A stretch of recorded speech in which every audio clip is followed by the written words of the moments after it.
all of you. Many very long-time friends and long relationships in the room. But yeah, a lot of you have watched this book unfold over the past few years, both as these experiences unfolded in my life and the life of my children and husband.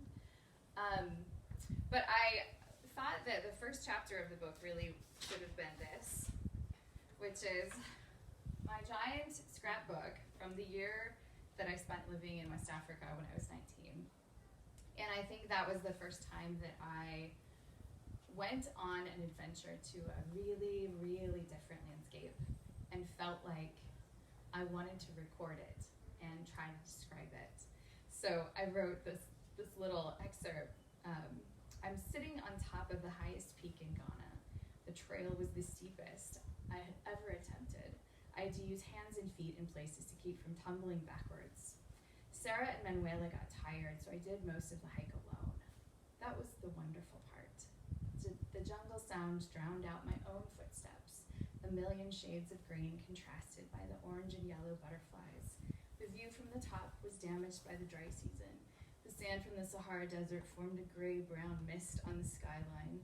One side of the mountain overlooked a valley scattered with villages, and the other revealed a narrow canyon and an endless series of green mountains and hills that somewhere became Togo. The joy of the experience lay in mastering the hike, walking alone in the jungle. And so I think as I reflect on this book and why I wrote it, some of the roots of that experience are here in whatever part of me that feels pretty hardwired, actually, to be someone who loves stories and loves words. And when I am experiencing something that feels like, wow, something's happening, there's something in me that wants to write it and to share it. And so that's how this book came to be. Hi, Kirsten. Come on in. That's how this book came to be, because I found the experience of death to be traveling to another place, another reality, in which the people that I love and am connected to and close to can disappear and go away. And so in the context of those experiences, and just, I think most of you know this story, but over an 18, there was a series of losing both my father and my brother. So my dad was diagnosed with cancer in February of 2017, and we lost him in November of 2018. And then my brother, really in a very parallel timeline. As my dad got sick, my brother got sick. As my dad, his cancer changed and grew into different parts of his body, my brother's struggle with addiction and with depression took on a new form and a new severity. So they had these parallel trajectories. And so 6 months to the day after my dad died, we lost my brother to suicide. So for me to be someone who was in many ways living this very alive life, raising children, growing a career, feeling so very connected to my own aliveness, but then to be kind of transported to this world, this other reality, this other world of death and loss, was the journey that I was observing and feeling and writing about while it was happening. And I didn't necessarily plan to write a book, but I was writing a lot, and I wanted to share what I was writing. So I would send little paragraphs to clients or send little essays to friends who were going through similar kinds of experiences. And over time, it became enough to say, if we put this all together, this may be a book that can be shared. So that's how this much more smaller, compact story came to be. And Kirsten was with me on a canoe trip when I drew the sketch for the cover, which is kind of fun. And a lot of you actually have touch points in the book if you're not mentioned by name. It is a pretty sad book. It's pretty raw. It's also funny in some places and irreverent. I had a long conversation with my mother about the use of the word fuck in the book. Children, you can act appropriately surprised at hearing your mother use that word. But really it fit in a lot of the context. So there's a grittiness and a real lifeness to the book that I think is important. So I thought if I would, I might just read a few little excerpts from you, or for you.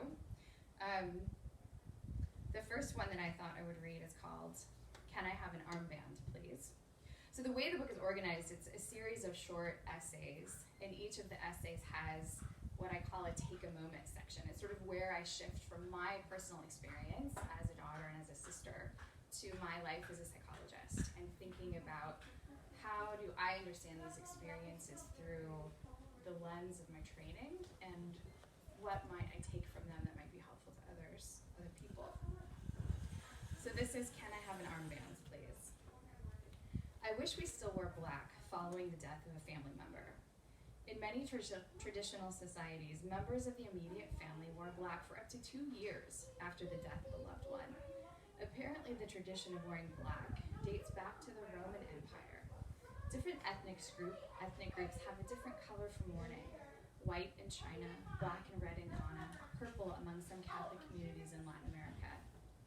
It is a classy way to let the world know, my heart is broken. Don't fuck with me. It is a cruel byproduct of a modern connected society that bereaved people are expected to roll right on with their lives after a loved one passes away. My brother Dan got 2 days of bereavement leave when our dad died. Because I worked for myself, I took as many days as I wanted, so long as I wasn't concerned about a paycheck. I took about 10 days off before he died and a handful of days after he died. Death didn't stop me from getting way behind on email. I got weeks behind. The school librarian was out for blood because one of my kids misplaced a book called Dogman. Someone sent me a contract and it took me 2 weeks to respond when it would normally take 6 hours. It was a speaking gig I really wanted, but I let it sit there in my inbox and I couldn't seem to find the energy to deal with it. At one point, my inbox also contained an email from the sheriff's assistant. My brother's autopsy report right there as a PDF. The autopsy came in right under the chastising note from the librarian. I'm in constant awe at how life keeps marching on. There are groceries and dishes and play dates. My hair needs to be washed, the children need to be fed, my career needs to be tended to. Mostly I keep moving, functioning, managing the tasks, but sometimes I start crying in the middle of my life. It happened out of the blue, in Trader Joe's, in yoga class. It almost always happened when I was on an airplane. If I were wearing black, it wouldn't seem so very strange. There would be a built-in explanation instead of the wide-eyed, concerned shock of strangers. If I were wearing black, people would understand why I'm slow to laugh, why I sometimes look dazed, why I feel dazed. If I were wearing black on my social media pages, people would be gentler with their comments. If I were wearing black, it would reveal the reason why the world doesn't always feel like home. If I were wearing black, people would know that part of my heart is somewhere else, in the shadowlands, in the cold, dark places. A part of me is among the dead. 2 years of mourning clothes. That tells the world that this span of time is different from the time before it or the time after it. This time is set aside. It is the time to be quiet and reflective. It is earmarked for memory and wish and regret and longing and days in bed and simple sadness. And also complex sadness, the kind of sadness that includes anger, guilt, fear, and sleeplessness. There should be an extra black band for those bereaved by suicide. That's a different deal. There are some extra stages of grieving to work through. The black mourning cloth on my body would coordinate with the circles under my eyes. It would tell the world that this span of time does not include timely response to email. It does not include deep concern for misplaced library books. One of the parts of my experience that stood out to me as I was in conversation with other people who were also experiencing bereavement was that I was also raising young children. And sandwich generation, but it's the span of caring for people who are aging and dying, while also caring for people who are beginning their lives. And, my kids have been part of this story from the beginning in ways that were unexpected to me when I invited them into my life. And so this next essay is called Disney, Death and Murder for Children, and kind of reflects some of the challenge of these moments where I found myself really pulled between these two parts of life, caring for kids and caring for people who are moving on. I knew my son was watching me. We were in the theater watching Frozen 2 and inhaling fistfuls of popcorn. It was the scene in the latter half of the film where Anna believes that her sister Elsa is dead. Elsa is frozen solid at the bottom of a river, and Anna faces the realization that she must carry on life without her. My son turns his body and looks directly at me, ignoring the film. He knows what's coming. I begin to weep. This is what he expects. He pats my arm with his little hand, which is buttery from popcorn and sticky from sour gummy worms. Anna's body slumps over and her broken voice begins a haunting song of grief. This grief has a gravity. It pulls me down. Cartoon Anna and I, together, mourn our lost siblings. My young son comforts me while I cry. As I think about it, it is such a twisted scene. Can't we just go to the movies, eat a bunch of crappy food, have a couple laughs, and call it a night? None of us intended for me to have a grief spiral in an animated film about a talking snowman and a plotline featuring a guy who is enmeshed with his fucking reindeer. But the film is all about grief. It is about one daughter's quest to heal intergenerational trauma and right the wrongs of the past. It is about another daughter trying to learn the stories of her lost parents, and in so doing, she enters a space that is unsafe and threatens her life too. I guess it is completely predictable that this story would remind me so much of my own family.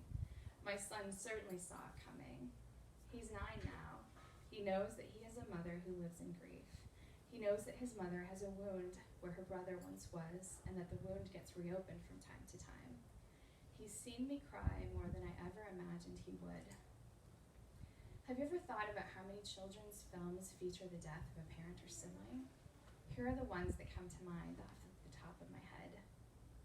The Lion King, Frozen, Big Hero 6, The Land Before Time, Finding Nemo, How to Train Your Dragon 2, Bambi, Abominable, Vivo, Batman, the entire Star Wars franchise.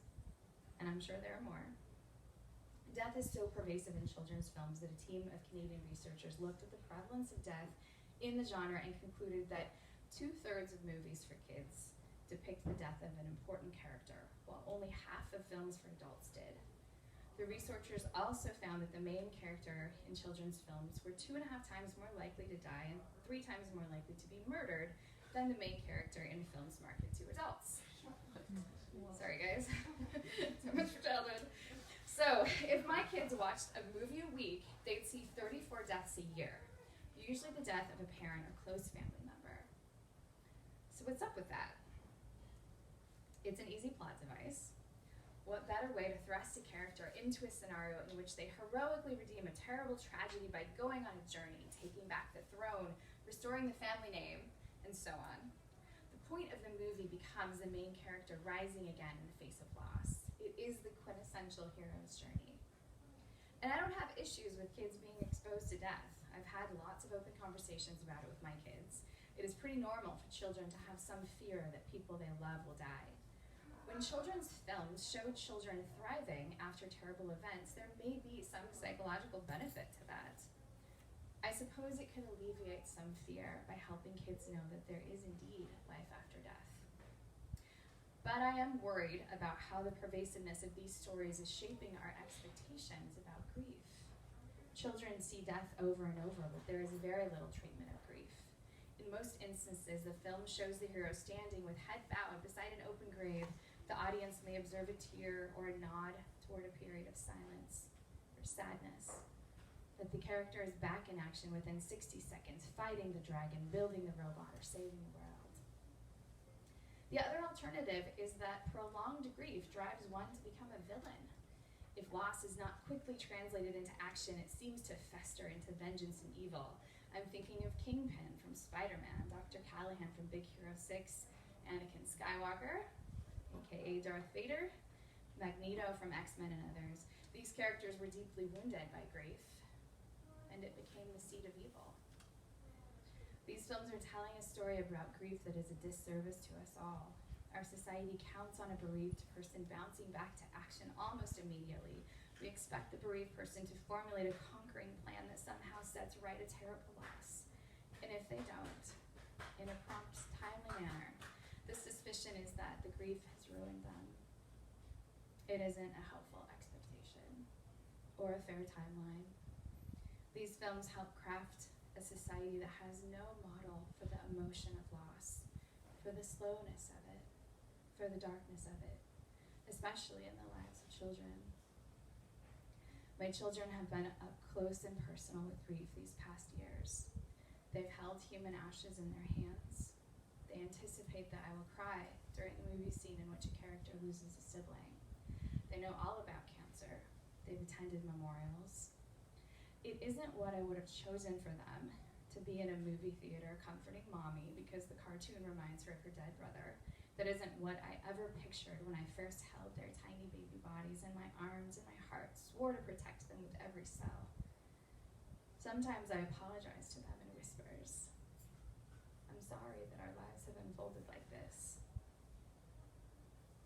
My only hope is that they are learning about the reality of grief. They're seeing a more realistic picture than Disney will tell them. They are seeing me go to work, make pancakes, drive the carpool, laugh with my friends. They're seeing me live, and they're seeing me cry. They're also seeing that the duration of grief is not 5 minutes of screen time, but that it is years. When they came into the world, I didn't anticipate that grief would be such a prominent lesson in their childhood, but after watching Dave implode alongside the loss of our dad, perhaps grief, real grief, is a more essential lesson than I anticipated. Perhaps watching me slog through it will help my children navigate out of their own darkness one day. Disney is introducing them to death. It's my job to show them the reality of grief.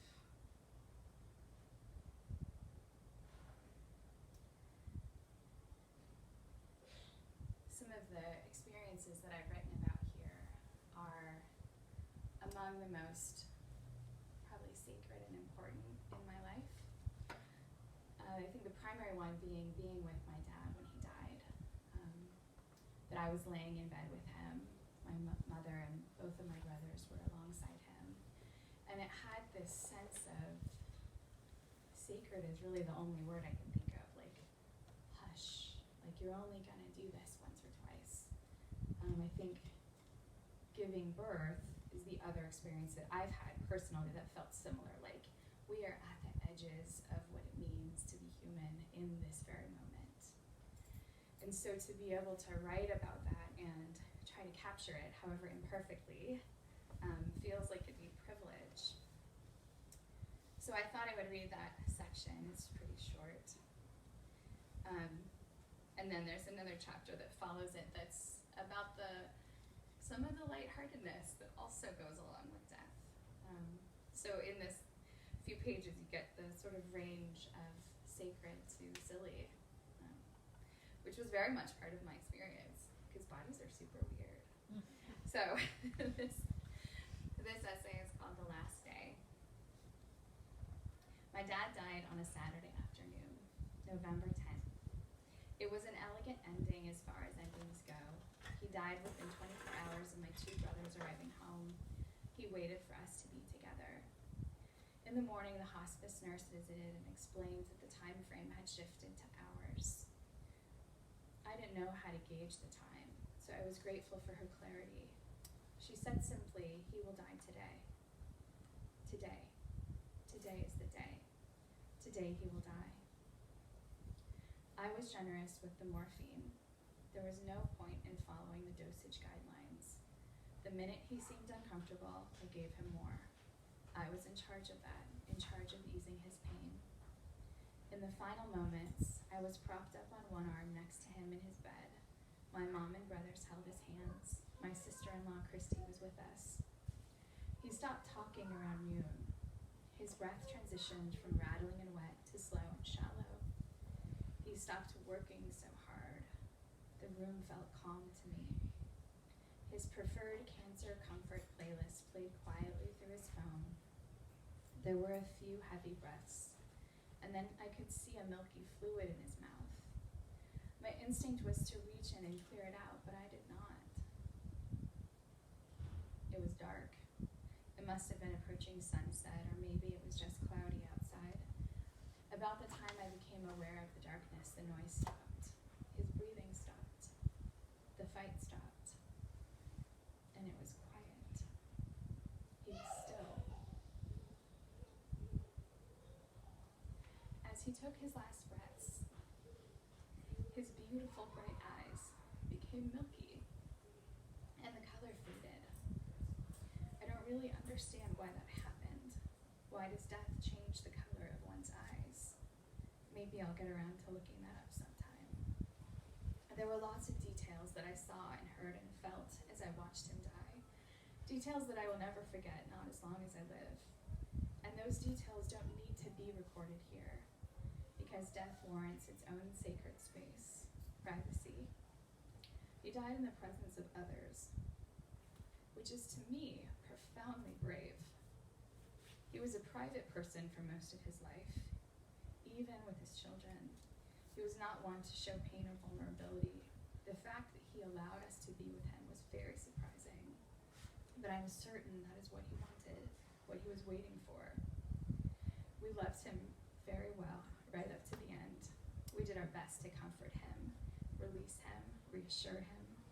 We did our best to walk him to the edge, to the place where we could no longer accompany him, and then we let him go, gently, with a wave and a kiss. I'm so proud of him and of us. And I haven't been reading these take a moment sections, but I thought I would share this one. You can see sort of what I'm trying to do in the book, which is to say something beyond my own story, which of course I hold as very important, but the book is an act of service that is beyond the recording of my experiences. So this little section at the end of that chapter says, what beauty was present in your loss? What will you hold as sacred? I will never forget the holiness of the moment that my dad died, the dim light, the soft music, us gathering around to lay hands on his body. I felt an encounter with God, with liminal space, with the other side of the living world. It stunned me that something so powerful could also feel.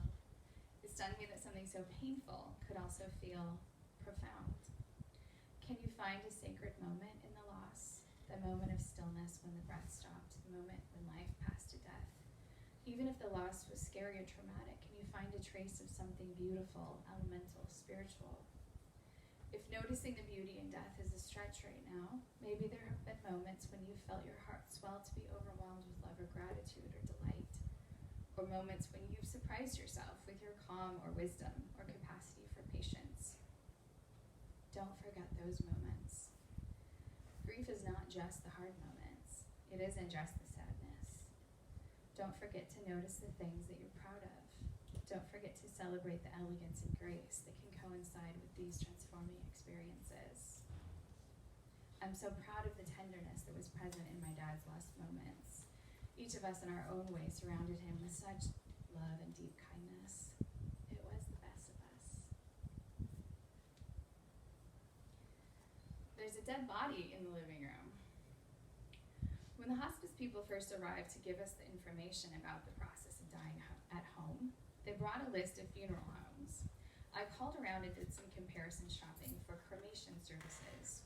I am my father's daughter and my dad loved a good bargain, and really it is a pretty utilitarian service. Pick up dead body from living room, transport dead body, insert dead body into some kind of furnace, collect remaining ashes, return said ashes to the bereaved in a plastic-lined cardboard box.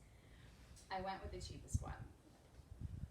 After my dad died, his mouth sagged open. It looked very odd to me. Something about the angle was off, undignified. So I reached up and gently closed it by lifting his chin. As I removed my hand, his jaw fell open again. It was both sickening and funny at the same time. My family and I were still gathered around him, and the moment was tender and reverent, but his non-cooperative jaw was becoming very distracting for me. I tried one more time to gently close his mouth. Once again, it fell open in the oddest way. After the second failed attempt to close his mouth gracefully, it suddenly struck me as very, very funny. Snortle funny. I surrendered the decorum of sacred death and began to move his jaw like a ventriloquist with a puppet. I swear to God, I did this. His jaw moved in sync to my silly voice proclaiming, "Bye guys, real good death party. Catch you all on the other side." It made my mom laugh. Dead bodies are super weird. He turned glassy and white quite quickly. About 30 minutes after he died, I called the prearranged lowest cost funeral home, but they didn't answer the phone. After another hour or so had passed, there was still no response. I called the hospice to report his death, and they also began calling the lowest cost funeral home. The hospice worker was quite worried about this. She really didn't want us to experience having my dad's dead body in our living room for hours on end. I didn't ask much about her specific concerns, but I trusted they were valid. Each of us took a few minutes alone with his body, and then I covered it with a sheet. The mouth thing was still really bugging me. It was his mouth hanging open in that strange, creepy way that made me feel he was actually dead. If it was some kind of sick prank, there's no way he could have willfully held that jaw positioning. There was still the problem of the non-responsive lowest cost funeral home. After a few more calls, the hospice worker finally called the not lowest cost funeral home in town and negotiated for them to retrieve the body for the same price as the lowest cost funeral home. She must have been a good negotiator because really they could have doubled their fee and we would have had no choice but to pay it. The body needed to be removed from the living room one way or another. I'm not sure we had it in us to stuff him in the backseat of the Prius. Sorry, guys. After all of this back and forth, a rotund man arrived to collect my dad. I don't mean to be unkind, but I was struck by his stature for several reasons. One, I wondered if the task of moving and burning bodies all day was causing him to stress eat. Two, I wondered if working with death had helped him to so fully accept his own mortality to the point that he was like, fuck it, I'll have that third Twinkie. And three, I wondered how someone who appeared so unfit was going to be able to handle moving my father's corpse out of the living room. I stared at him in a very unadult way, as I pondered these questions. The hospice staff was very astute about which details were most important to tell us. They recommended that we not watch the funeral staff remove the body from the living room. They said that it can be a little jarring. After my experience with my dad's jaw, I understand why. Dead bodies are non-cooperative, and no one wants to see the dearly departed being yanked and tugged and shoved into the back of a windowless van. It isn't anything like the loving, graceful send-off we just experienced. Somehow, the girthy employee of the not cheapest funeral home performed the mysterious physical feats necessary to load my dad onto a gurney and into the back of the van, and off he went. I spent the rest of the night rearranging the furniture in the living room. We woke up on November 11, and the scene of death was gone. A little bit of a reverence goes a long way. How are we doing? Hot, tired?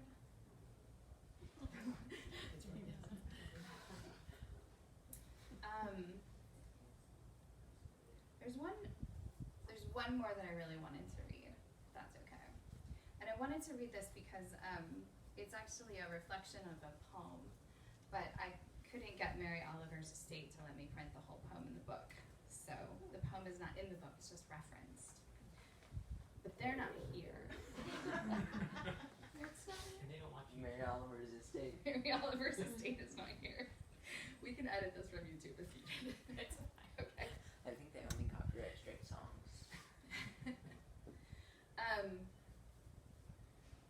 I think of any essay in this book, this one is the most nuanced and the most maybe controversial. I don't know, I'm kind of too close to it now. It might be the weightiest sort of set of thoughts that I have about these two deaths and how they relate to each other and how I hold them. So we'll see how it lands with all of you. Here's the poem.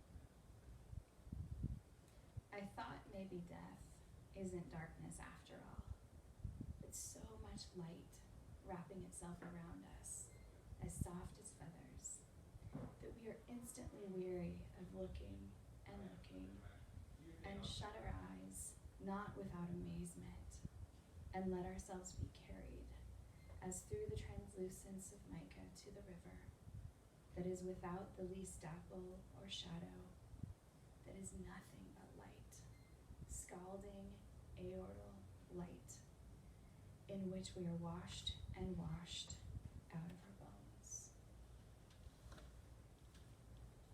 In her poem, White Owl flies into and out of the field. Mary Oliver explores death not as darkness, but as light. Light that is warm and feathery and enveloping. The poem ponders whether passing from this life feels something like being carried away in a moment of amazement. I love this description of death. The light, the softness, the image of being carried. It stands in such contrast to the typical image of death as cold, sleepy darkness, or as the enemy of life. My dad and brother were both in desperate need of relief, and I hope that ease and gentleness awaited them on the other side of this life. As my father was dying, I whispered in his ear, "It is okay to let go. It is time. We love you." I believe that those words were important to him, that the words helped to release him. I believe that he too longed to be reassured that his work on the earth was complete. The blessing to go seemed to calm his mind and body. Dave was also in tremendous pain. It wasn't the pain of cancer, but the pain was tenacious and absolutely overwhelming to his mind and body. One could argue that Dave's pain was equivalent, but different. But in stark contrast to the comfort and release I attempted to offer my dad, my words to Dave were always things like, "Hold on, hang in there, keep fighting." I would never have said those things to my dad as he entered the advanced stages of cancer. I knew that no amount of tenacious fighting could reverse the path toward dying. I would never have asked him to do something I knew was impossible simply because I didn't want to be without him. In retrospect, it seems unkind that I said those things to my brother. I wish that I'd been able to tell Dave that it was okay to go. I wish I could have told him that I don't judge him, that I understand, and that I wanted him to feel some relief. Those are scary words, aren't they? If I had said those things aloud, would it have sounded like permission? Like I am condoning or supporting his choice to die? That I agree? Some mental health Dr. Kevorkian. Permission and choice, they're both illusions. Did I give my dad permission to die? No. He was going to die regardless of what I said about it. He didn't have a choice. My words of release were spoken in an attempt to ease his mind. Did my lack of permission keep Dave here on the planet? No. He died regardless of what I said about it. Clearly, I have no power over these matters of life and death. None of us do. But I do wish that I could have had the moment to give Dave a tiny bit of ease, to whisper in his ear, "I'm sad you're going. I love you." I wish I could have sent him off in love. But an open conversation about his impending death could not have happened. I would have begged him to stay, or I would have used my powers to once again send him to the hospital, by force if necessary. I did it before. I tried to force him to stay, convince him to stay. That is what I did over and over, and that's what I'm trained to do as a psychologist, and it was my instinct as a sister. I didn't listen when he tried to tell me he needed to go, because I believed he had a choice. Did he have a choice? Permission and choice, they're both illusions. There were no measurable tumors in his body, and we don't yet have definitive scans to assess mental injuries, although it is possible that scientific advancements in coming years will demonstrate a clear link between organic brain damage and suicidal depression. It is possible that he died of pain and injury, just like my dad did. Dave's cells were broken too, just a different set of cells. All I know is that I wish I could have sent him off in love, with a gentle whisper, "Let go. You are released from this pain. You are released into ease." I like the image of him ascending into light, as soft and floaty as feathers.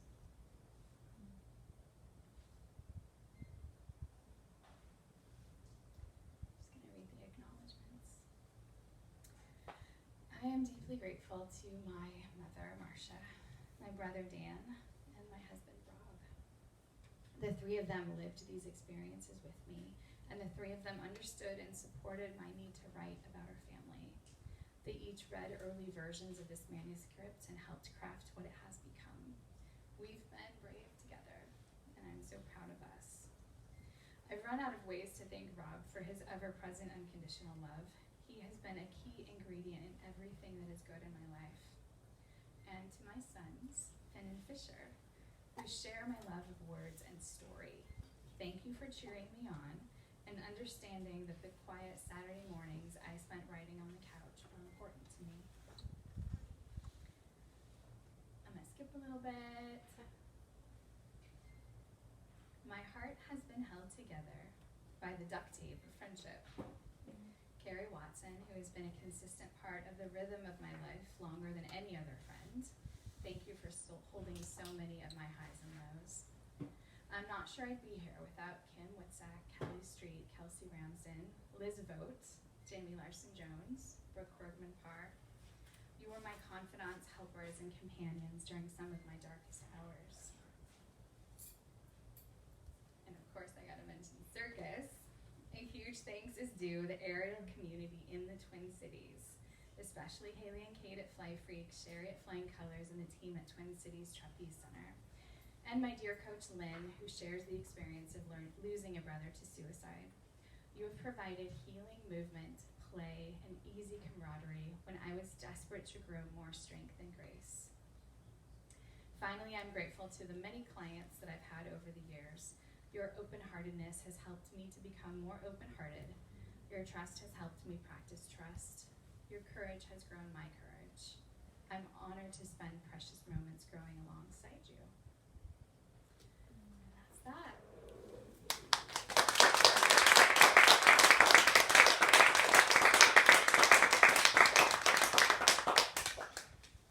Any questions?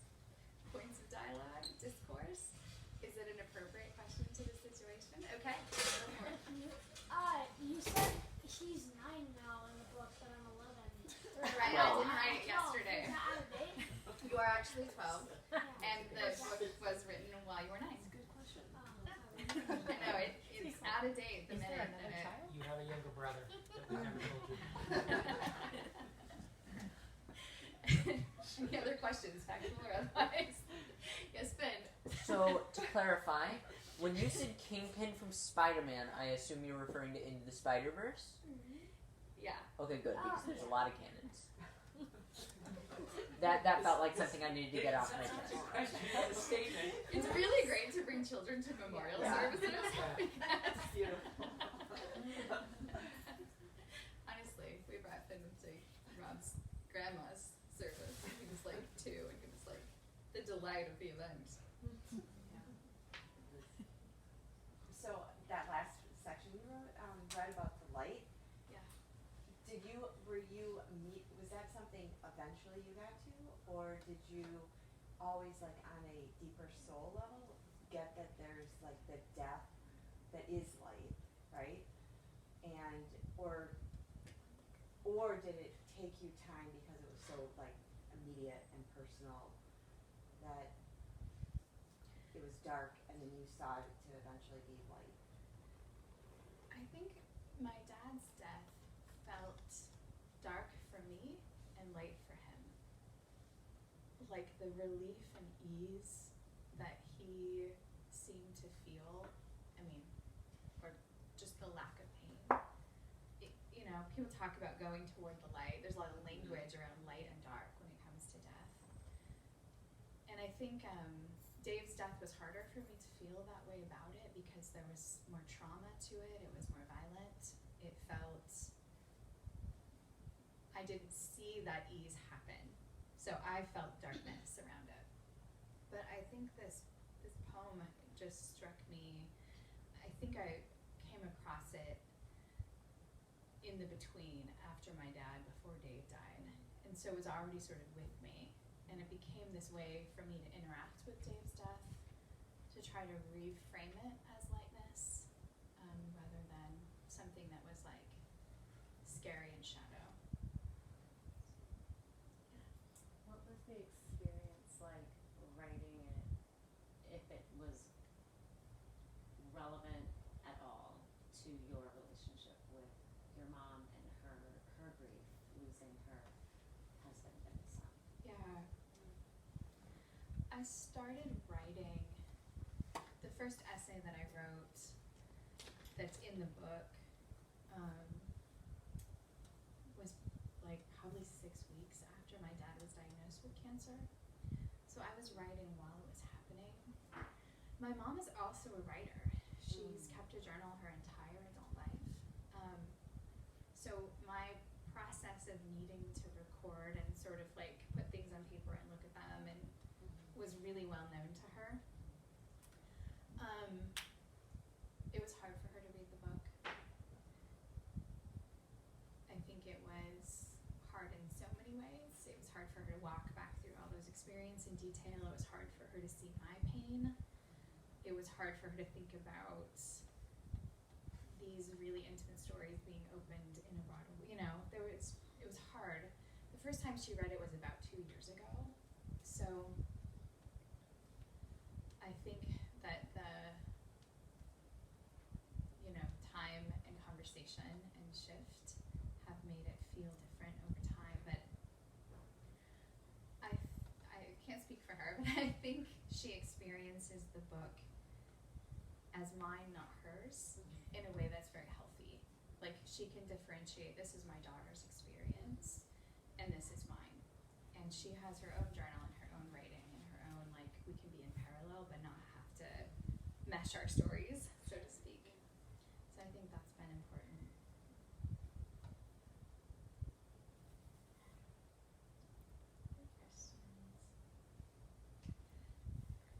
Yes, Ben? Do I get a free copy?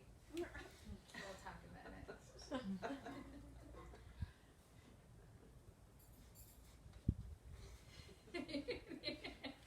just saying, I don't have a ton of money left after buying my computer.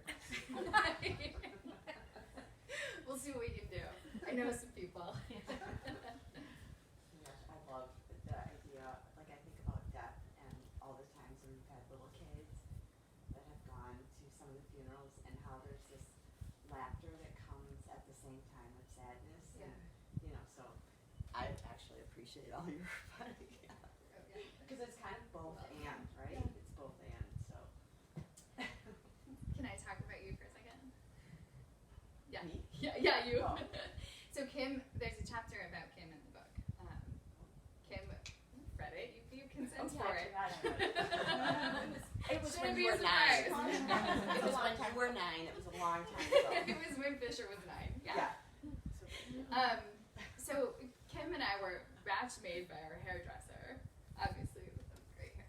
But anyway, he was like, "You guys should be friends," and so we've become friends because we follow directions. But Kim lost her husband to suicide about 18 years ago. And so, 19 in August, it's 5th. So she was already on this journey, and we became friends before I lost Dave. And it was such a sort of magical, unexpected blessing, help, to already have this very established, wonderful human in my life who's kind of I know some of the things you're gonna go through, and was just really there. So obviously neither of us want to be in that club of survivors to that kind of loss, but it was really beautiful.